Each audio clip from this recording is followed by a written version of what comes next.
What's happening? It's only just a couple a couple minutes after I, you know, mentioned that I would actually be starting the stream. But you got to take little steps, I guess, when you're trying to figure out your life. And right, my goal is to continue my connection to America and everything that's going on there. And right, if I'm actually able to get out of bed before doing other work, official related things, and get here on the stream, then that's I don't know, an achievement or something. It's like when you want to do something and then you actually do it. And that's what I mean. It's good to see some familiar names here. We got Brian Knight in the house. We got Susan Donahue. Epic. Crazy Granny. The Real Truth. The Real Truth meets Fake Truth. It's a meeting. So, right, we're going to get into religion a little bit. Just interesting for me because that's just not how I was raised. It's not how my family operated when we grew up. And so it's something that I sort of had to discover, through school or other means. And, right, just still trying to make the best sense out of it that I can. In case in point here, this is on my balcony. We're definitely heading into the winter months here in Germany. And normally, plants would be dying and going away and, getting ready for these winter months. But this is, it's interesting to me. Maybe it has something to do with the sun simulator or changing tides or poles, but when I got here, all the plants were dead. And I'm running around myself and haven't had time to, prepare a garden exactly. But as you can see, we're looking at some blooming flowers here. And I asked myself why and where and what for did these flowers decide to start blooming.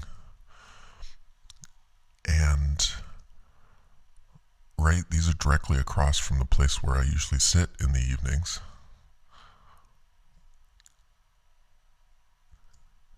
And as you can see, it's full of flowers.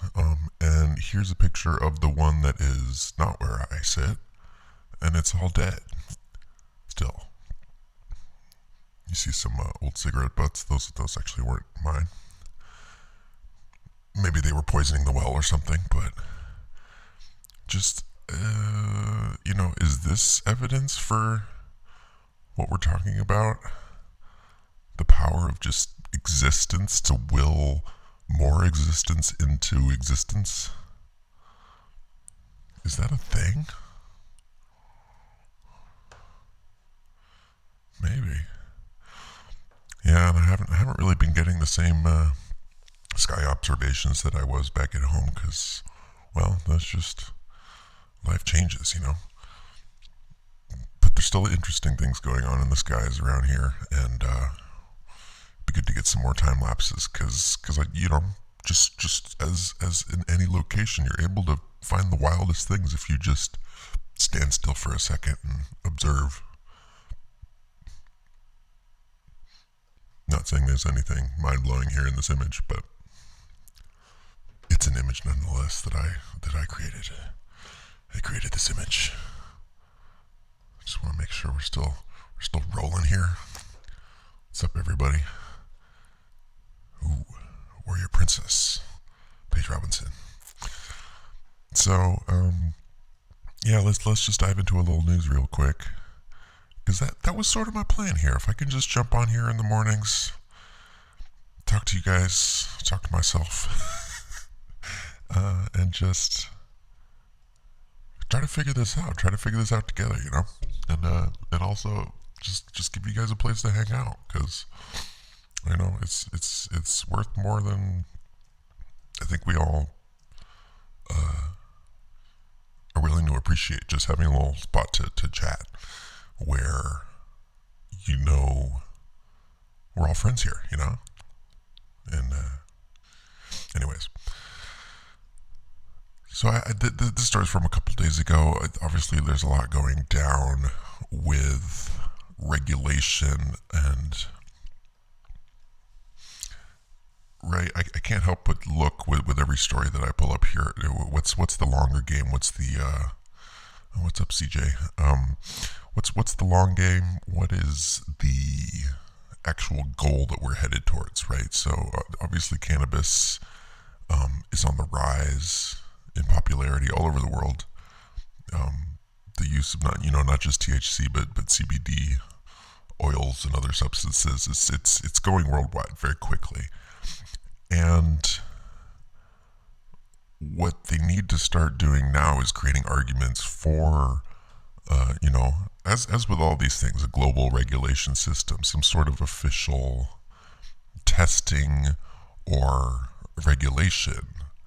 And right, there's just been all this smoke being blown, sorry for the pun, about vapes and the issues with them, and what's the actual problem. There's been people dying. Which can we nail it down? What is the substance? What is causing it? And it seems like they've centered on the fact that it is these bootleg THC vapes that are causing these problems. That people put extra little fun stuff in there like vitamin E to stretch it, which definitely makes sense, because, well, you have to reduce a lot of flour down to make these, and you might as well, if nobody's checking, stretch them a little bit. So, right, but that's causing some health problems, and the only answer really is to create a global regulatory system.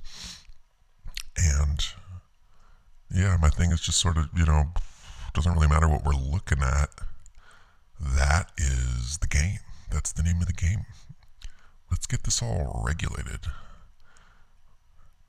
Possibly with more taxes involved. Right? And that's what they're saying. They've narrowed it down to THC containing products. Most of these things have THC in them, and so, right, that's obviously going to be the push to get that nice and regulated. Now, I just flashed this in the previous video, but worth talking about, I think, in a rational sense, because I make music, and I think about people that make music and trying to make a living there. It's a lifelong pursuit, and to make anything, usually anything worth listening to, you got to sit there for thousands of hours and get your stuff ready. And during all that preparation time, you're most often not going to be getting paid for your work, and hopefully by the end of a very long journey, you will have created something in yourself where you can create music that people actually enjoy, that taps into your experiences and generally has a meaning. But at the same time, and this battle's been going on for decades now, that just the same push as the vapes, pushing it towards a little more regulation, a little more organization and automation. And they've had drum machines for a long time, right? And people were afraid back in the 70s or 80s that it took our jobs. They were going to take everything, The drum machines, they were going to take everybody's jobs. But it turned out that things just weren't good enough. And it was really obvious to tell, very obvious that you could tell when things were drum machines and when they weren't. And that just became an aesthetic, and it by no means got rid of all other musicians. But, fast forward to today, a lot of things are just made with electronics. And there's not exactly a lot of studio musicians around, not in the same way that there were, say, back in the 50s or 60s. Not the same amount of amazing musicians, because they, you don't really need them. And so that whole area of experience is basically already evaporated. It's hard to tell because there are robots doing the thing, and they will continue to do the thing and fool most people. But meanwhile, the culture itself sort of withers and dies on the vine until you turn around and there's basically nobody alive anymore to be able to play in that style or create that kind of music. And this is just, right, the further evolution of that. Again, I don't see this as replacing musicians in general anytime super soon. And for this, the danger isn't really creating, some sort of Beyonce replacement, some sort of next level robot, although I'm sure that's part of the plan as well. But the more immediate danger is all the music that you don't really listen to, the stuff that's put behind some reality show or in the background at some restaurant. That kind of music is usually where people that make music make all their money. And that's again the question, right? If you take away their jobs by filling it with AI created generated music, that after some time people won't really know how to do stuff anymore. We'll just rely completely on the algorithm, and well, time goes by, things change, and I guess that's okay. But at the same time, you got to watch out for that funneling feeling, that feeling like you're being guided towards something, right? And I love women, I love everybody, I would say. I don't want to hold anything against anybody, but you can obviously see a movement here as well in this whole me also experience, right? Apparently Robert De Niro is now on the bad person list, and we don't get to be friends with him anymore because of gratuitous physical unwanted contact and sexually charged comments. Right, and this is nothing surprising, nothing new, I think, to any of us at this point. But again, just looking at the larger trend, what is the larger trend? Outside of Robert De Niro and him, losing his whole career that he worked for and all that kind of stuff, just like an AI actor took his whole life. Right, and maybe he is a total sketch show, and just grabbing everybody's parts, left and right. Maybe he's just a monster. We never should have trusted him in the first place. But at the same time, it's a chilling effect, I don't know about you, but if you're a male, I find myself just not. I used to flirt with girls, honestly, for get a little personal for a second here. I used to do that a lot more than I have in the last couple years. People that you work with, people that you're hanging out with, just not in an overtly gratuitous physical unwanted contact way, but just in a, playful kind of sub. I mean, do you know what I mean? I feel like I used to be more uninhibited in my interactions, not just of the opposite sex, but just in general. And that all of this, what do you even want to call it? This focus and attention on unwanted physical contact has had a chilling effect, at least on my life. And I'm assuming, therefore, that it has affected other people as well. That you tend, just because of all this risk involved now with an interaction, that you'd rather just not. You might as well just keep your mouth shut. Do your thing that you were supposed to do officially.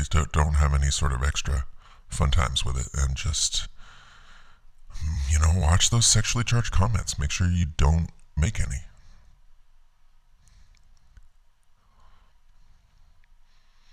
And does this tie into the Joker?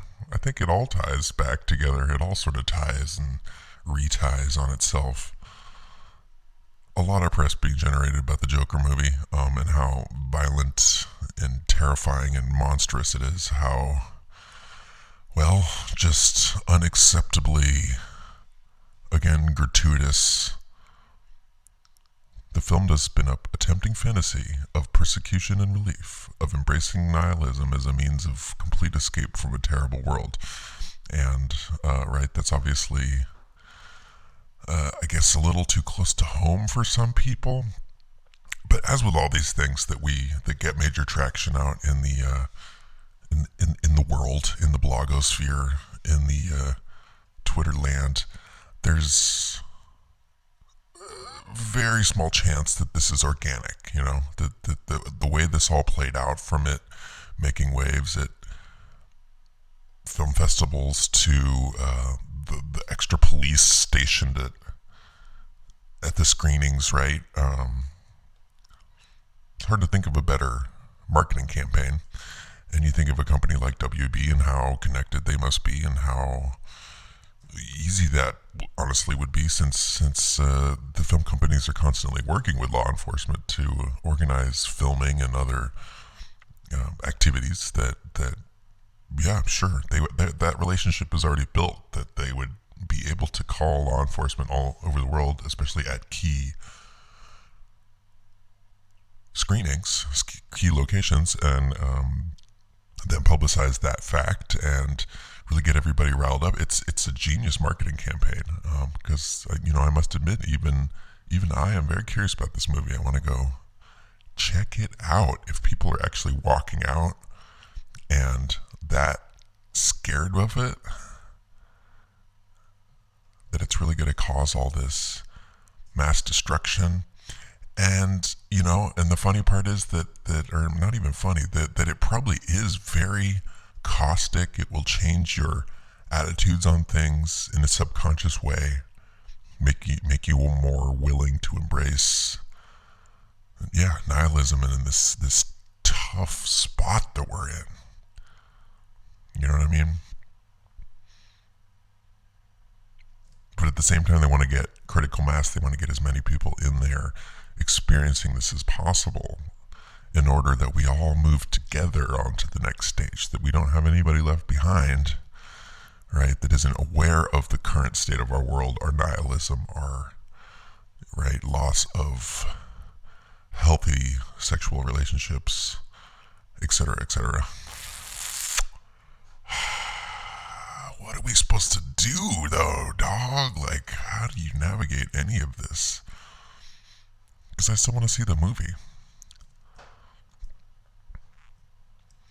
And that's sort of the vibe that I get front to back. You can't really just read this stuff and suck it down and think of it honestly, right? You always have to be compartmentalizing yourself to protect yourself. And that in and of itself creates a dishonesty in your life, right? Like a compartmentalizing that you have to, right? You can't just freely have thoughts, because you are constantly aware of the fact that somebody's trying to manipulate you or get you to focus on a specific ideology.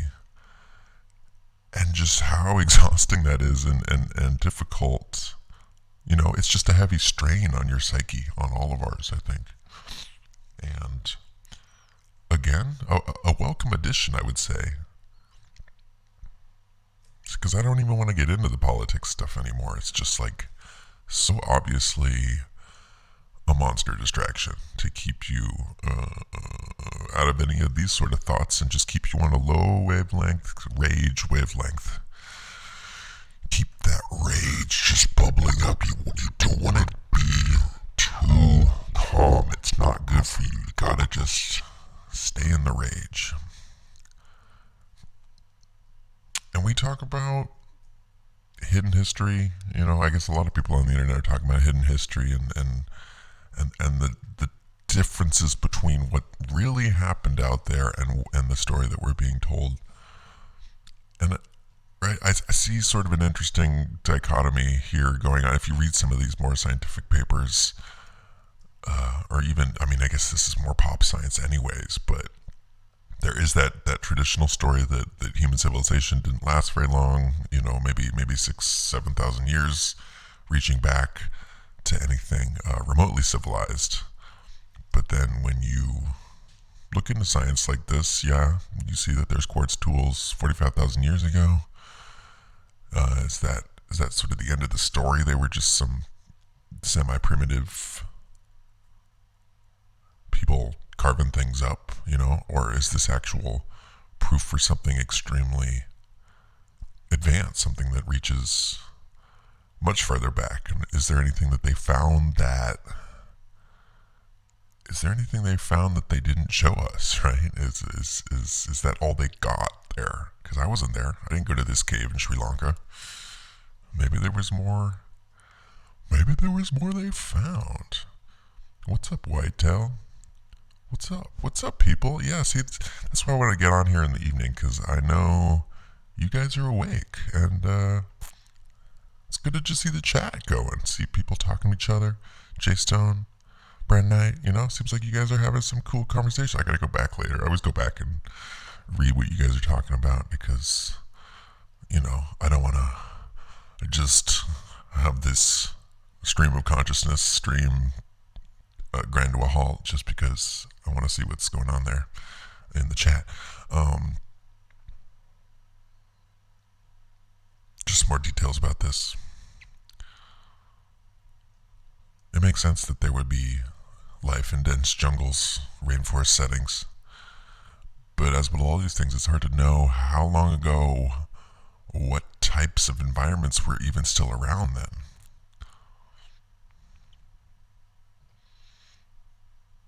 And so many layers of trying to get through all this, how do we know their dating system is proper? Are they telling us the truth about the finds that they had? Are those the actual dates, or are we looking at millions of years ago for these stone tools? It's hard for us to know, but as with any of these things, any piece of news, piece of culture, entertainment, there will be breadcrumbs, and I think it's up to us to just keep talking about stuff and figuring out how to sift through that all. I can tell you that this is a lens flare. I'm pretty sure. Much more so because I took the picture. But again, as I trace, very unscientifically, the differing, whatever you call these things, long lines that stick out of the sun, depending on the location you're at, what you're talking about, what you're doing, how that can change over time. And I was just very interested to see this double pronger here, double ango, questionable.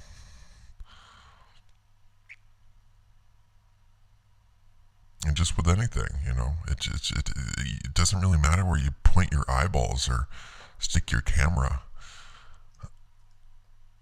I'm just left with all these questions. When did they build this? Why is this up here? When is this a real window? Can I talk to the architect? Can I talk to the manager? Who can tell me? And here's just a really blurry picture of the moon.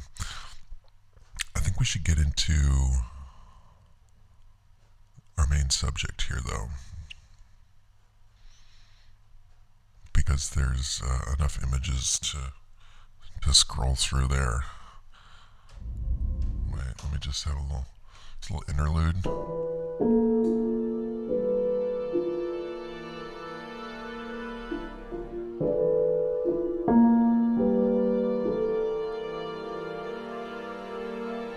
Oh, these are more news articles. See, a big point of this stream is showing how hard it is to be organized in the modern world, especially when you're not focusing on something full time. And it is a complex world out there, because there's a lot of things, that the info that we need to suck down if we're really going to believe in aliens and Blue Beam and all that kind of stuff. There's a lot of groundwork that needs to be laid for the many people that probably will survive whatever's coming. They'll need to be properly programmed that life is coming from outer space. That is critical. And this Pacific Moon, this story's been running for quite some time. And honestly, it makes a lot of sense if that's the whole story there. That if you have an ice moon shooting out plumes of ice water gas with nitrogen and oxygen compounds in it, then yeah, probably there's gonna be some life in that. That's like a pretty good guess, I would say.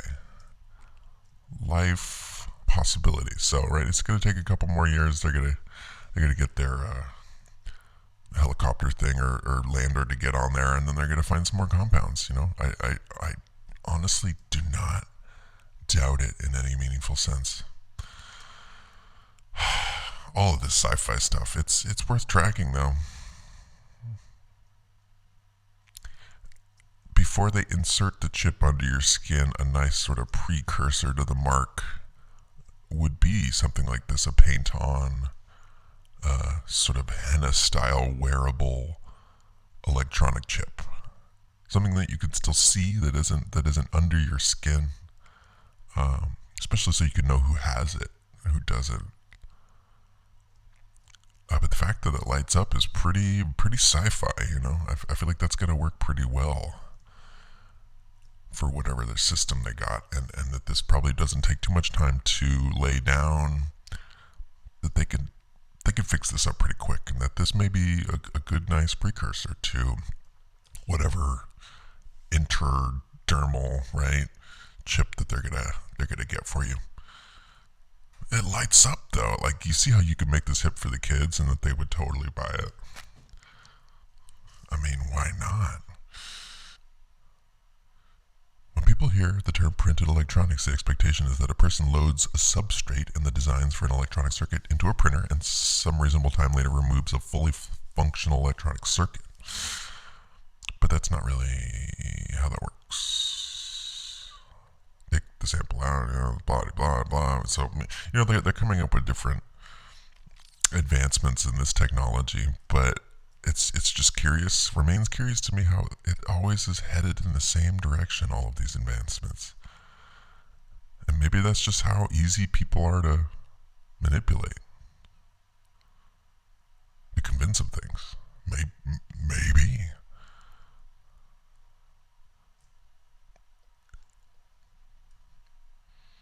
I guess it's the main question, but it's almost not even possible to answer. How much of this is manipulation? How much of each of us is actually adding to the manipulation and making it deeper, making it more powerful by our interactions with it? Because I'd say that's most people. They do their part to keep a lid on things, keep that matrix whole system locked down. And that maybe I'm one of them. Maybe I'm doing a great job just keeping this whole system intact. Just the same way all these scientists doing genius research are furthering the goal, the group goal. And maybe that actually is the hive mind already at work. It's working like gangbusters. And this is just more token. I want to get into Preacher, but just we're being told. I seem to be told every day by my phone that there are asteroids. There's possibly one coming. There's one that killed the dinosaurs and killed some other, maybe shellfish or other simple organisms many times in the past, and that there's a really good chance that this could happen again. Guys, it's a message that is constantly repeated. Constantly. So what is the actual purpose of it? Right, apparently this happened many times. It hit Greenland. That's what they're telling us. A global climate catastrophe. Well, I guess I better be worried about that. That sounds scary. You see what I mean? So when you turn on the news one day and they're talking about asteroids, they don't have to start from scratch, right? You already got all this information that you've been collecting over months and days and years, depending on your interest level, right? Even if somebody is not even remotely interested in this stuff, that they may be, AMC. Life is just complicated.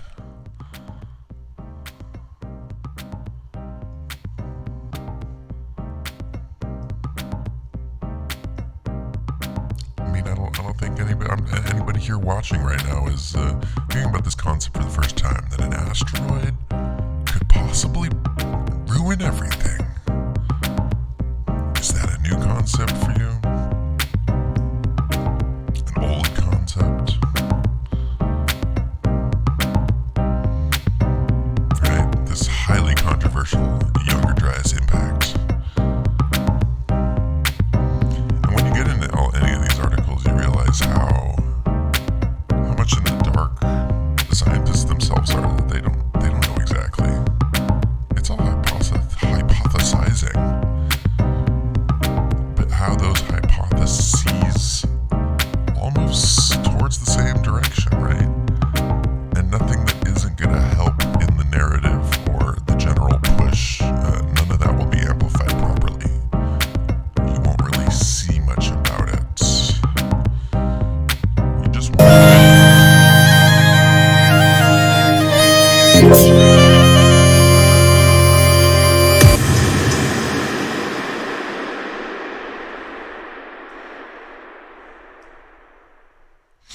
All right. We're hitting that 33 mark. I really do want to get into the actual thing that I put on the thumbnail. Maybe we'll get into these stories in a second, as in another day. That's the point. There's too much information for any one person to process. It is literally not meant to be possible, and that adds to the whole overwhelmingness of the whole situation. So, my fantastic friend here in the interwebs, Brian Knight, mentioned at the beginning that God is indeed not dead. Which I tend to agree with. It's sort of why I started with that plant growing, because I don't know if there's evidence of something that just feels like a strong candidate for me. But right, we know a big point of all of this media, all of this stuff that's out there, is to distort the message, to bend and twist it so you don't really properly understand it, which makes untying this not so difficult, and even reporting on any of this just incredibly hard, because you know that they're trying to trick you, and then you have to do your best to outsmart them, the creators. But right, they have all this intention and power and money and experience and all of these things behind them, so it's going to be hard to find your way out of it. And Preacher, I think, is a great example of a show that is doing this. It gives this impression, this sort of twisted, humorous view of our world with the Freemasons and the apocalypse and all this stuff that we're talking about, asteroids and fire and brimstone, and right, personifies certain characters there, makes it sort of humorous and ridiculous. I just want to count. Is that 1, 2, 3, 4, 5, 6, 7? Okay. Just wanted to double check there. So they have in this show, I was just catching the final episode, this the Messiah shows up and is supposed to dance, but they have these problems with the Messiah because basically they just cloned over and over again some tissue samples I guess they got from the original Jesus, and his mental faculties are not very powerful. He is not the smartest person or even really able to function very well. And I think of that as also being a symbol for our strange life here in the future, where our brains don't work so well because we're many reasons. Um, and he's supposed to bring about the apocalypse by dancing, but just because of so many issues, they end up just killing him instead, and so then the apocalypse is stopped and doesn't end up happening. But it's worth bringing up just my standard symbolist views here. Everybody in the show that's in the Freemasons, the Grail, is wearing white and red without fail. That's part of their uniform. It's part of their meaning. And right, this is sort of thrown in your face. If you talk to normcore or regular people about symbolism or the meanings of colors, you will definitely get laughed at and possibly put in some drawer and not be taken seriously anymore, just because you mentioned the fact that these colors are being used over and over again in this certain context. That's something crazy talk. That's not what you're supposed to. No, stop talking about that. But then in the show, right, this whole team blatantly has this uniform, and it's used in many different forms and contexts. Here you see somebody with the cross. But the fact is that, it's a very obvious symbol used powerfully in this show, but that it almost works as like a feedback improver, power generator that, well,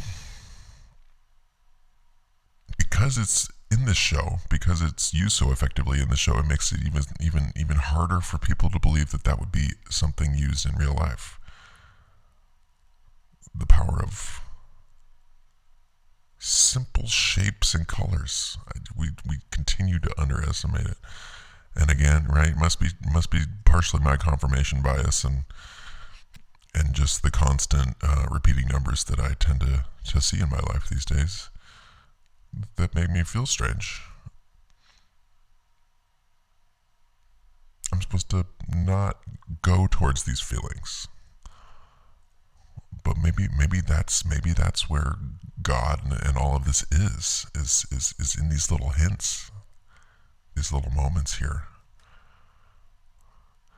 Right, and so God is in the show, at least in the show, is played by this wonderful actor, sort of Santa Claus type, but played as sort of like a movie executive, somebody that's just a total dick face and is just worried about the production and doesn't, uses their personal relationships only for the larger project, which, again, ties in all the stuff that we're talking about. What's interesting in the show, and that they never actually wrap up, is that this character, this God person, they show him being auditioned, sitting in front of the audition camera and giving his basic fire and brimstone speech, and that this is the actor that they ended up choosing to play this role. And in the show, they definitely hint at it, that he's making all these moves and making these things happen and making speeches and everything, but that he's actually still just a pawn himself, and that he was hired for the position to play this role by the actual larger entity. And that's right, it's all been a red herring. It's all just been a red herring. And that,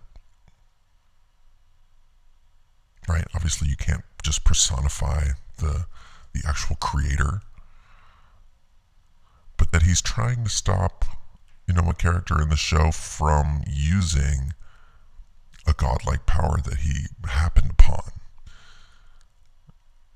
And that's not something that he is able to control because of this whole free will thing. And that's part of the reason probably for this personification of the deity. In order to rein back in the power that humanity has found, to slow that all down, and that's the reason for this repeating cataclysm or slash, whatever you want to call it. Details. Plasma apocalypse.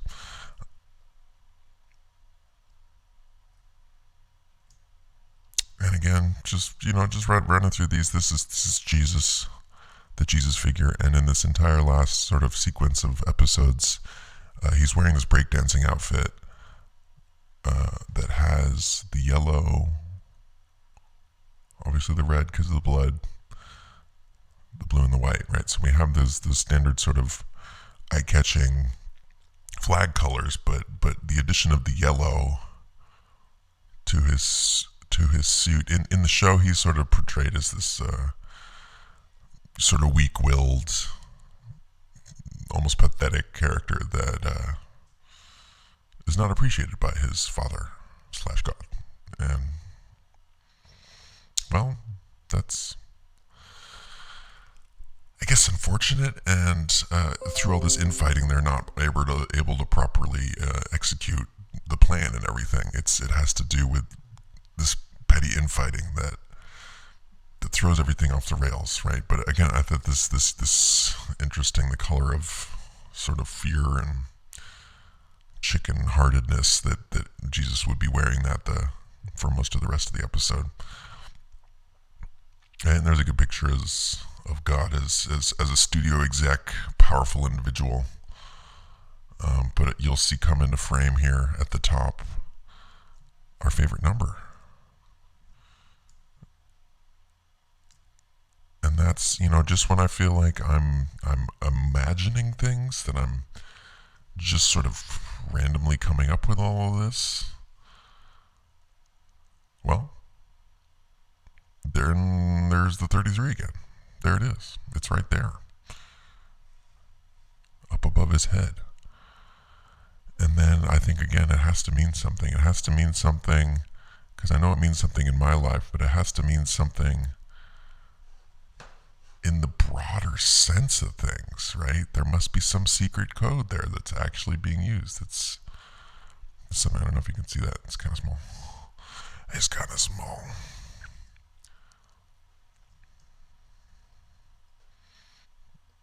Just a couple more ideas here. This frame I got more because of the mud flood Australian building here in the background. Like, obviously, this was built by a bunch of colonial prison inmates. That's usually what you see coming out of prisons these days, is ornate architecture. At least, that's what I usually tend to see when I visit prisons. No, I don't do that. What am I trying to say here? Mud flood. And this I just found interesting because we're talking about a lot about this 3 days of darkness, this cataclysm that's happening. At a key scene, key pivotal moment at the end, he realizes that this character, this personification, is in fact not omnipotent. That he has some powers, but he is not, in truth, omnipotent. And he's able to force him to turn off the lights and then turn them back on again. And just very interesting to see that symbol being used here in this show at this time, and how that ties into everything else that we were talking about. And just to tie in the plasma apocalypse and that same concept that we see repeated over and over again, God's newest creation that he ends up, I guess, in the scene destroying and strangling and getting rid of, have a great affection for him. But it's these tentacle creatures, right? It's that tentacle imagery that we're talking about. And he decides, right, that humanity is actually worth saving.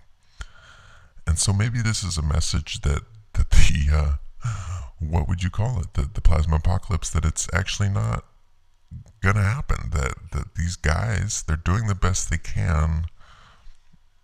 They were thinking about letting it happen, but at the last second, they're going to decide maybe humanity needs to keep going longer than the 3,600-year cycle. Though maybe it's worth seeing what could happen if we doubled that time that we have on this earth to raise our consciousness. And that, right, even though the tentacles, they love us, and it would be great to bond with pure plasma, how nice that would be, that maybe at the last second that's not what we're gonna do. That we gotta do something different. Keep humanity going. It could be nice. And this, you're right. If you are religious, then this is definitely sort of this is all very offensive. This whole show, I would assume, would be very offensive to you. But he ends up, the main character, Mr. Preacher, he ends up just shooting God in the head, and God dies. Or no, what am I saying? It's not the preacher. It's the other bad cowboy guy. But the bad cowboy guy shoots God in the head and is able to kill him. He dies and falls on the floor, and now some ancient, immortal, disgraced Civil War general is now the head honcho, and he's going to be in charge of, everything that God was in charge of. And I guess maybe they had to wrap up the show too quickly or something, but I guess that's the main point or episode or reasoning for the show. That God is replaceable, right? And I'm not saying that this is what I think or what I believe, but it's important to trace what we're being shown. I think so, at least, and try to pick that apart and see, right? If you can figure out exactly what they're trying to get us to believe, that can inoculate you to that actual indoctrination. You can, and then you're able to see through it. At least that's my take on these things. And therefore, I don't think that's a waste of time, or at least my time, your time. It's hard to say. It's very hard to say. So, I guess I'm gonna get moving. What time is it?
All right.